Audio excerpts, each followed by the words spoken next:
Hello everyone, नमस्ते, welcome to my mini vlog. अनि आज चाहिँ new day new vlog. Long टाइमपछि चाहिँ म फेरि पनि आइसकेको छु हजुरहरूको माझमा भिडियो लिएर। मेरो चाहिँ 4 दिन छुट्टी थियो। 4 दिन छुट्टीमा चाहिँ 3 दिन चाहिँ अलमोस्ट म घरमा बसी नै गयो। अनि अहिले चाहिँ आज चाहिँ दिदी आउनुभएको थियो र म दिदीसँग चाहिँ बाहिर घुम्न निस्केको। आजको दिन चाहिँ म र दिदी चाहिँ के कसरी हामीले चाहिँ दिन बिताउनेछौँ, कसरी चाहिँ रमाइलो गर्नेछौँ, तपाईँहरू पनि हेरिदिनु होला। अनि तपाईँहरू हेर्न सक्नुहुन्छ, यो चाहिँ आज हामी अल्सिफ, यो ठाउँको नाम चाहिँ अल्सिफ हो। म चाहिँ यसलाई अल्सिफ साइड भनेर चिन्ने गर्छु। तपाईँहरू हेर्न सक्नुहुन्छ, यहाँको भ्यूहरू हेरेर इन्जोय गर्न सक्नुहुन्छ। एकदमै राम्रो। आज मौसम पनि एकदमै गर्मी त छ, तर पनि यो भ्यूहरू हेर्दाखेरि चाहिँ एकदमै मलाई चाहिँ रमाइलो लाग्यो। अनि फाइनली हामी चाहिँ अल्सिफमा पुग्यौँ। यो चाहिँ यहाँबाट चाहिँ तपाईँहरूले क्रुज जान सक्नुहुन्छ। लाइक तपाईँहरूले चाहिँ बोटहरूमा चढेर लाइक क्रुजहरूमा चाहिँ तपाईँहरूले घुम्न जान सक्नुहुन्छ। यहाँबाट चाहिँ क्रुजहरू लिएर। अनि म र दिदीलाई चाहिँ एकदमै थके लागेको थियो र हामी चाहिँ एकछिन बस्न थाल्यौँ। एकछिन गफ गर्दै, अनि हावा पनि एकदमै मिठो आइराखेको थियो। गर्मीमा हिँडेर एकछिन हामी थके माऱ्यौँ। त्यसपछि थके मारिसकेपछि चाहिँ हामी फेरि लाग्यौँ हामी ओल्ड दुबई भिजिट गर्नतिर। तपाईँहरू हेर्न सक्नुहुन्छ, यहाँ चाहिँ एकदमै राम्रो अराबिक ड्रेसहरूदेखि लिएर कश्मिरी सलहरूदेखि लिएर सबै कुराहरू हजुरले देख्न सक्नुहुन्छ। भ्यू म र दिदी चाहिँ गफ हान्दै हामी चाहिँ हिँडिराखेको थियौँ। अनि हामीले चाहिँ बिचमा चाहिँ एकदमै राम्रो ड्रेसहरू देखेको थियौँ कि। अनि हामीले चाहिँ सोच्दै थियौँ कि हाम्रो पनि यस्तै बडी भएको भए त हामीले पनि यस्तै ड्रेसहरू लगाएर हिँड्छौँ भनेर चाहिँ हामी एकदमै मजाक गर्दै हिँडिराखेको थियौँ। तपाईँहरूले हेर्न सक्नुहुन्छ, एकदमै गर्मी थियो, पसिनाहरू पनि आइराखेको थियो गर्मीको कारणले। तर पहिला एकदमै धेरै मान्छेहरू हुन्थ्यो यहाँ। अहिले चाहिँ त्यति धेरै मान्छेहरू देख्नु भएको छैन होला। हेर्नुहोस् त हजुरहरूले, त्यति धेरै मान्छे छैन। किनभने पहिला हामी आउँदाखेरि चाहिँ यहाँ टेक्ने ठाउँ नै हुँदैन थियो। अहिले करेक्ट सिचुएसन चाहिँ एकदमै नाजुक छ दुबईको चाहिँ। त्यही भएर चाहिँ त्यस्तो धेरै कस्टमरहरू, त्यस्तो धेरै मान्छेहरू चाहिँ हजुरहरूले टुरिस्टहरू चाहिँ देख्न सक्नु हुँदैन। नत्र भए चाहिँ पहिला त्यहाँ चाहिँ टेक्ने ठाउँ पनि हुँदैन थियो, त्यस्तो धेरै भिड हुन्थ्यो क्या।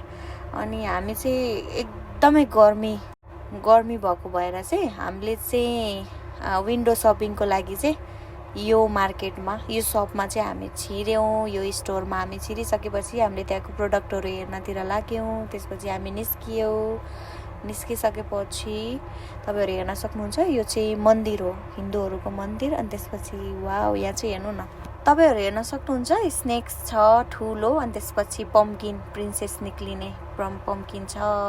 त्यो चाहिँ मेरो है गाइज। आज चाहिँ म प्रिन्सेस जस्तै देखेको छु, त्यही भएर चाहिँ त्यहाँबाट चाहिँ म निक्लेको।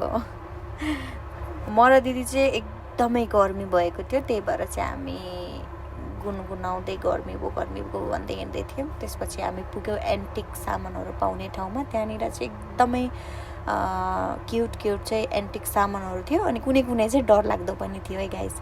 अनि हेर्न सक्नुहुन्छ तपाईँहरूले, यो चाहिँ सबै एन्टिक सामानहरू हो।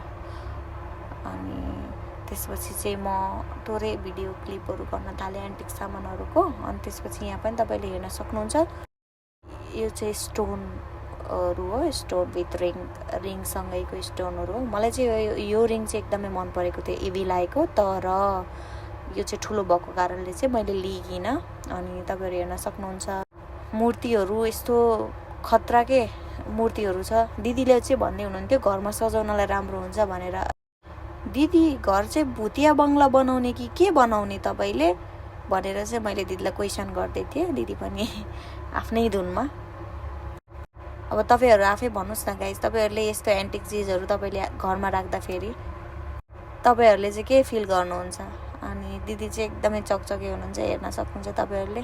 त्यो लगाएर चाहिँ म अब युद्ध लड्न जान्छु भन्दै हुनुहुन्थ्यो। फेरि एकछिनमा फेरि त्यो कित्ली लिएर चाहिँ सेखहरूले यसमै खाने होला चिया भन्दै दिदीले चाहिँ देखाउँदै हुनुहुन्छ।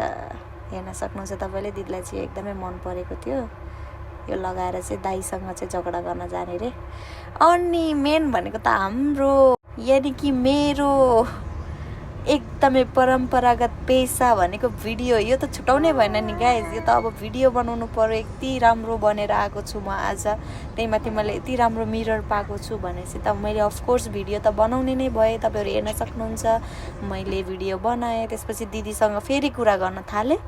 दिदीले चाहिँ सोच्दै हुनुहुन्छ कि यो मैले बाहिर लगेर बेच्न पाएँ भने एकदमै धेरै पैसा आउँछ होला रिना भनेर चाहिँ दिदीले भन्दै हुनुहुन्छ। बिचरा आज घाममा हिँडेर हामी दुईजनाको एकदमै हालत एकदमै खराब छ। फेरि हामी लाग्यौँ सेकेन्ड विन्डो सपिङतिर। लिने त केही पनि होइन गाइज, मन त त्यस्तो केही पनि पर्दैन, तर फेरि पनि हामी लाग्यौँ मार्केटहरू हेर्न, यानि कि विन्डो सपिङ गर्न। गर्मी लास्टै थियो, तपाईँहरू देख्न सक्नुहुन्छ पसिनाहरू पनि आइराखेको छ फेसहरूमा। अनि त्यसपछि हामी चाहिँ लाग्यौँ।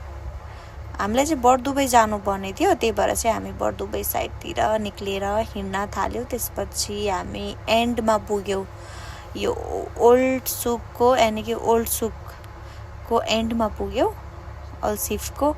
त्यसपछि चाहिँ फेरि हामी लाग्यौँ बरदुबईतिर। अब तपाईँहरूले हेर्न सक्नुहुन्छ यहाँको भ्यूहरू होइन, भ्यूहरू चाहिँ एकदमै राम्रो छ। त्यही माथि म पनि एकदमै राम्री छु, तपाईँहरू हेर्नुहोस्। मलाई लास्ट हाँसो लागेको छ आज। मेरो यस्तो रूप चाहिँ कम नै देख्न सक्नुहुन्छ है हजुरहरूले। अनि आजभोलि चाहिँ मलाई एकदमै पिङ्की पङ्की मन पर्न थालेछ। स्पेसल मेरो भाउजू, थ्याङ्क यू। मलाई चाहिँ यो मेरो ड्रेस चुज गरिदिनु भएको चाहिँ मेरो भाउजूले हो। अनि मलाई चाहिँ एकदमै मन पर्यो, पर्सनली म एकदम मन परेर भाउजूले चुज गरेर चाहिँ मैले किनेको। अनि म चाहिँ आज एकदमै राम्रै देखेको छु, मलाई दिदीले नि भन्नुभएको थियो। अनि त्यसपछि चाहिँ हामी फेरि लाग्यौँ विन्डो सपिङतिर। त्यस्तो लिने त केही प्लान थिएन, तर पनि हामी पसलमा पस्यौँ। मलाई चाहिँ त्यस्तो राम्रो त लागेन यो। अनि मैले भने सेलवाला नदेखाउनु, अर्को राम्रो खाले देखाउनुहोस् न भन्दाखेरि चाहिँ उहाँले भन्नुभयो हामीसँग अझै राम्रोहरू छ, त्यो चाहिँ अलिक महँगो छ भन्नुभयो। अनि मैले चाहिँ देखाउनुहोस् न त भने हेरेँ। अनि मलाई चाहिँ नेपाल लानुपर्ने थियो मेरो फुपूहरूको लागि। मैले चाहिँ 5वटा सलहरू लिएँ, राम्रै प्राइसमा मैले सलहरू लिएँ। त्यसपछि सपिङ गरेर अलिअलि पैसा खर्च गरिसकेपछि म निस्किएँ अब बाहिर निस्किसकेपछि फेरि पनि विन्डो सपिङ गर्दै हामी लाग्यौँ। केही पनि किन्दिनँ भन्यो, केही न केही किन्न मन लागिहाल्छ। पसल जानु पनि एकदमै गाह्रो छ हो। त्यसपछि यता आएपछि चाहिँ अलिअलि मान्छेहरू चाहिँ हामीले देख्न थाल्यो, किनभने स्टार्टिङमा त मान्छेहरू त्यति थिएन नि त त्यतातिर।